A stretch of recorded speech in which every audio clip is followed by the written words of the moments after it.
kami juga sudah menjelaskan bahwa kondisi aman, dan untuk di kota, terutama di hotel kami juga, karena kan tim kami juga sudah dibekalin dengan standar evakuasi, karena kan tempat kami sebelumnya dilakukan pelatihan untuk gempa dan tsunami oleh pemerintah di bulan Maret tahun ini. Jadi tim ataupun masyarakat kita di sini pun cukup aware dengan bagaimana ada kendala. Cuman mungkin harapan kedepannya dari kami manajemen adalah terus serta juga dari pihak pemerintah daerah Kabupaten Sukabumi dan pemerintah Provinsi Jawa Barat untuk bisa lebih proaktif untuk menjelaskan tentang keamanan dan bagaimana sih megatrust itu, supaya tidak terjadi kebingungan, karena saat ini juga beberapa tamu pada bingung sebetulnya apa sih megatrust itu, efeknya gempanya seperti apa, apakah seperti tsunami. Jadi mungkin pengetahuan tentang itu kurang digemborkan oleh pemerintah daerah. Jadi harapan kami sebagai pelaku wisata di Pelabuhan Ratu, yang terutama yang mempunyai bibir pantai yang paling dekat, kami harap adalah lebih proaktif dari pemerintah daerah untuk memberitahukan ke masyarakat tentang apa arti dan isu megatrust ini.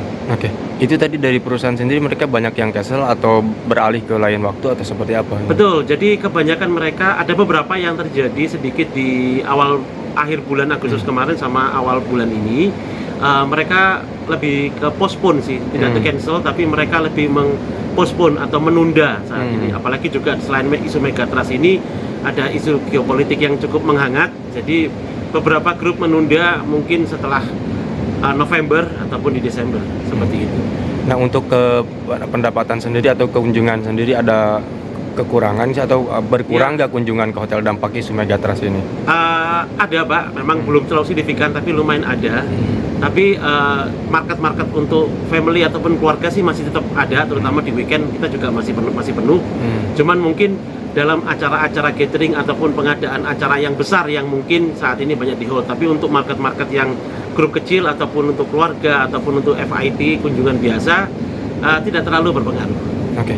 Nah, untuk yang menunda kegiatannya di sini mereka udah DP atau seperti apa? Betul, rata-rata sih sudah pada DP.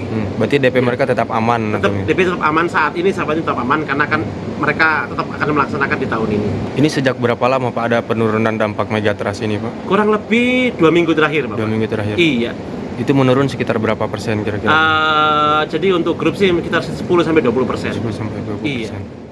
Gempa megatrust adalah jenis gempa bumi yang terjadi di tempat pertemuan antara kerak benua dan kerak samudra. Di Indonesia, Pulau Jawa memiliki potensi gempa besar hingga magnitudo 8,8. Berikut ini deretan negara yang berpotensi terdampak gempa megatrust. Yang pertama adalah Indonesia.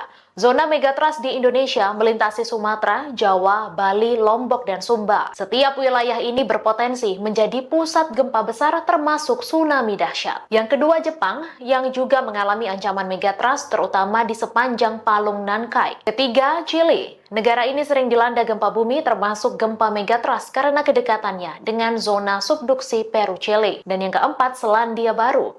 Zona subduksi antara lempeng Pasifik dan lempeng Australia ini menjadikan Selandia Baru rentan terhadap gempa megatrust. Daryono menyebut istilah tinggal menunggu waktu bukan berarti akan segera terjadi dalam waktu dekat.